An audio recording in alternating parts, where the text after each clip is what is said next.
Hello everybody, RexTempus, Time Traveler here, playing Gunman Clive. This is a game that I've played many times on the 3DS. This is my first time playing it on a computer, and definitely the first time I played it for my channel, obviously. But right now I'm playing as Gunman Clive himself. You can play as other characters as you go through the game, but let's go ahead and get started. I've previously already beat levels 1 through 10, so you haven't seen that, go back and look at it. But I am going to start playing at level 11. I'll probably speed through this a little bit quickly because I have played this so many times. I don't know that I would say I'm an expert at it, but I do know quite a bit about it, and I've never actually looked anything up, so when I talk about like how many shots a bullet is or something like that, that was merely my deductive reasoning. So you have a lot of swinging platforms in this one. Best thing to do is just try and ride them like that pelican thing. Again, I don't know how pelicans got to the Wild West since they like water so much, but they do drop something explosive, maybe eggs or something. But yeah, okay, see here, if you have a blue thing, that means there's a criminal of some kind. Oh, there's a little black backboard that tells you where the bullets are going. But anyway, yeah, anytime you see something of a different color, usually means there's enemy or at least something important to take note of. Here, just shoot him, wait, and then go the next time. Alright, so we're at the end of this level. And now we're move on to level 12. This one is still kind of in a cliff area or mountainous area or whatever, maybe canyons. Oh, okay. Yeah, whew, okay. Hit him before you jump. These are bouncy mushrooms. If you press jump while you're on them, it will send you up higher. And now you have some ducks carrying cowboys. Just, I don't know how that happens, but we have some of the most amazing ducks in this game. Sometimes they carry weapons, sometimes they carry people, things like that. And mostly they just walk around and hit you. Alright, jump up here. Now be careful here, because here you have the chance for what is my favorite weapon in the game. The laser. It fires through objects. It does about 2 points of damage. And okay. Like, watch this. See physical objects? Boom, right through it. Doesn't stop even when it hits one object. It'll just keep going. And it's really fast. You can fill the screen with a lot of these shots. As I said before, I like the fact that in this game I do get to keep my weapons as long as I haven't died. So, you know, if I have a weapon that I like, I can potentially carry all the way to the final boss. There's only 20 levels in this game, and all the levels are a bit bite-sized. So, I mean, you could easily get through this entire game in a half hour or less. Now here I have this walking thing. Just takes a few shots. I gotta roll this thing using my weight to get it over here. And now I got these rolling boulders I gotta be careful of. But I also want to take out that machine. It takes about 3 regular bullets to get rid of. Okay, sometimes in moments like that I might stop talking because it usually means I'm concentrating on, you know, not dying. Go, get here. Ah, I lost my cake. But that's okay. Alright. So, there's a guy up there I obviously want to deal with. Sometimes if you get too far away though, the enemies will respawn, so you know, you gotta be careful about that. But in this case it worked in my favor. So here I gotta hop. These rolling things will carry me and try to crush me if I'm not careful. So let's try and catch it. Sometimes like at the end, if you twist it just the right moment, you can catch yourself in kind of like a halfway point. It's kind of fun, but doesn't really add anything game value. Just one of those like little personal achievements. I lost my gun, my laser. I think the explosive bullets might be my least favorite gun. It's not a bad gun, it does a lot of damage, but because its bullets are slow and you can only have one on the screen at once, it's a bit of a pain. I'm the kind I'd rather hit, you know, fast and a lot than, you know, like do minimal damage than just one really powerful shot. I know each person's got their own way of doing it. Alright, now here I can pick up the tracer bullet things. That means that it'll seek out the targets as best it can.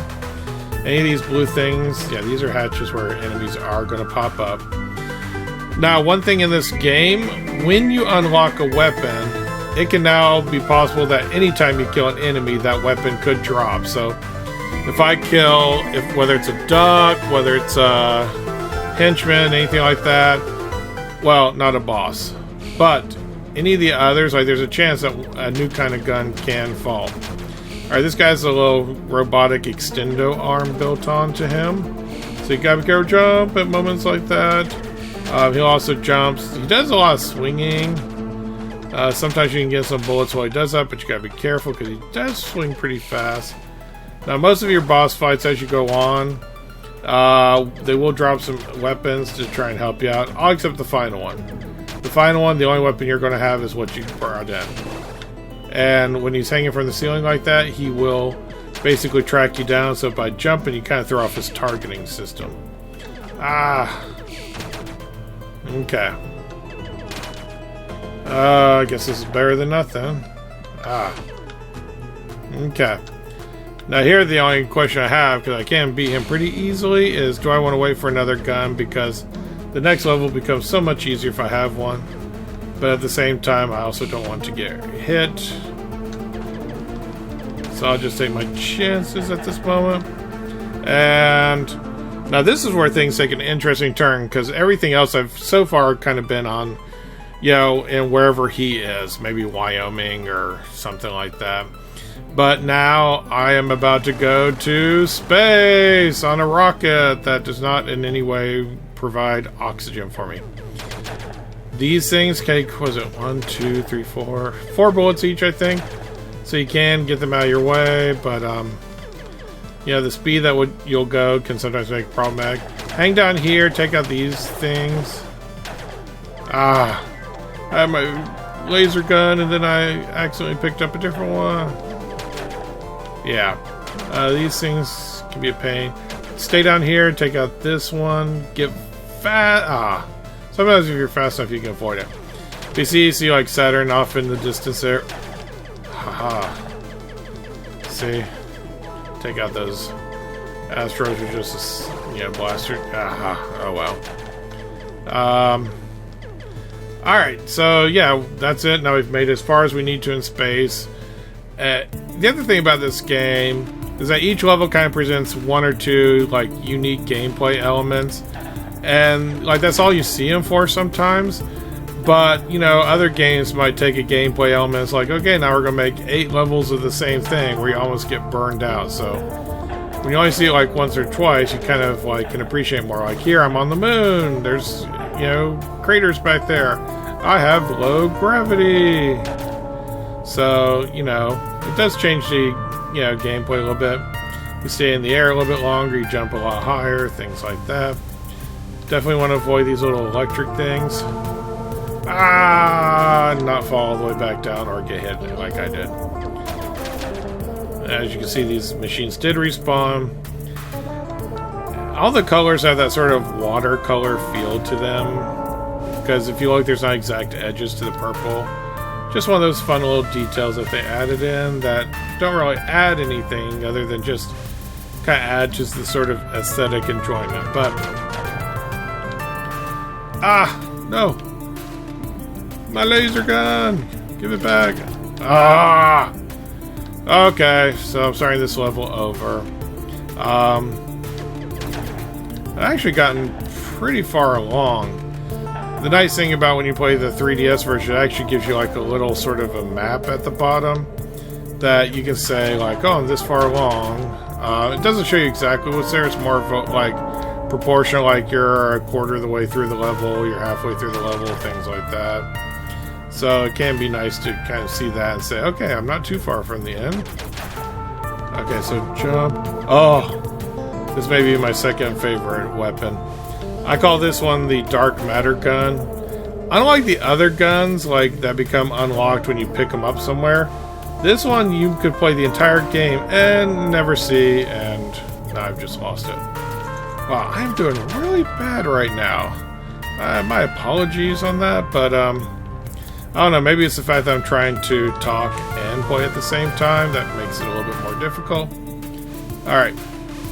But, I mean, these are some tricky jumps, so, you know, I don't really feel like I can be faulted in that way. These little things, they do rotate around, they stop at odd angles, so sometimes it works in your favor, sometimes it doesn't. Maneuver around to avoid these, and now we'll have some robots. They take about 5 hits to take out. And, ooh, look at that. Got a special gun, got some cake. One hit, boom, they're gone. Alright, so finally, finish this particular level. So now, I am in some sort of a base on the moon, where gravity can be turned upside down on you. You can tell when gravity is going to take a weird turn because it's very obvious from the background, but definitely want to pay attention to things like that. Like, it doesn't just go like either up or down either. You have it like in all of the directions. Here you have to jump and just hope that you'll make it. It's a bit of a faith. Or you can just say, hey, I saw RexTempus do it in his video, so it must be okay. Alright, so now we take them out. See, now I'm being pulled to the side. And the controls are pretty intuitive, like ducking is pulling to the left.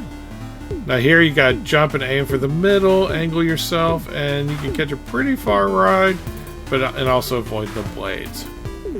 Here we come to this little section here. Best to let this thing go past, and then you'll avoid the electricity as well. Again, these are things I picked up from my minigame playthrough. Jump as far as you can so you can avoid the spikes, and there you are at the end of that particular level. Heading farther in still. There's my antimatter gun. Fell on the spikes. Now here you gotta be careful because sometimes the camera will reorient, and that will cause another one of those enemies to respawn. These things, if you stay down here and wait, they will go over you. But they do want to cling to the edge, so just make your way around and then back up, and you're safe once you get to this point. These things, about 5 shots each, or 3 if you're holding one of these. And now we head up, take out this guy, another 3 shots, because again we're doing about 2 shots per damage on these. Let the wind help you get past. And here's a very tricky part of the game. You gotta use the boulder to move yourself forward. You got spikes down there. And you gotta go from here onto a ladder. And then up to make sure that you avoid the spikes. Take out these things because they will like kind of spit out bullets everywhere. There we go, we took care of him. Alright, so we're climbing up. Now at this point we're like nearly at the final boss of the game. So we definitely want to be careful that we don't lose our weapon. Dang it. Here I am again trying to talk and not playing the game. Now we do have a chance of getting a weapon from these guys. Now if I were another kind of player, it might be the kind of like goes up and down, back and forth till I get the weapon I wanted. I am not that patient, never really have been, so yeah, I don't wait around, but come along over here. It's best to kind of approach this from up here, I think. But you have like Shadow Clive or Shadow Gunman or Gunman Shadow, I don't know, Dark Clive or something. This is definitely a reference, at least in my mind, to like Dark Link or Shadow Link from Legend of Zelda, where he's exactly like you, just, you know, a dark, shadowy version. Just gotta keep plugging away. Move every time he kind of gets close to you because, I mean, he is probably the most agile boss. And finally, you have this guy, giant robot. He will pound around. Jump on his fist when he stops. When they turn gray, they're safe to stand on. He spits out hot oil. Run to the edge to avoid it. And his fist will pound, sometimes 1 time, sometimes 2. Never more than 3, and if he claps, just jump to avoid him. Never stop moving when he's pounding his fist till you see the gray one, and then that's the only way you can actually do damage to him, is to actually jump on that fist, turn around, and pelt him with as many bullets as you can at the moment. Don't stop. Oh, I don't know if I'll even get in a shot. No, that was too late. But that's okay. As long as I'm staying alive, I don't care. As long as I'm avoiding damage, jump, because I don't want to play patty cake with you or whatever. Go. Ah, bumped into his head. And now I run because I know there's hot oil again. At least that's what I call it. These are all my terms for things. Go, go, go. And yeah! We took out the giant robot! So we have now completed the game. What else is there left to do? We run over to here, where we have Ms. Johnson saying, "Thank you, Clive," and she bends down and gives me a kiss, and oh, and we have an achievement unlocked, the end. And we've unlocked duck mode. So that's been my playthrough of Gunman Clive, the PC version anyway. Definitely a great game. Like I said, I really enjoy kind of the look to it. I love the music, things like that. Really great game. And so go check it out for yourself if you want. And I'll see you next time. Join me for more videos. Bye!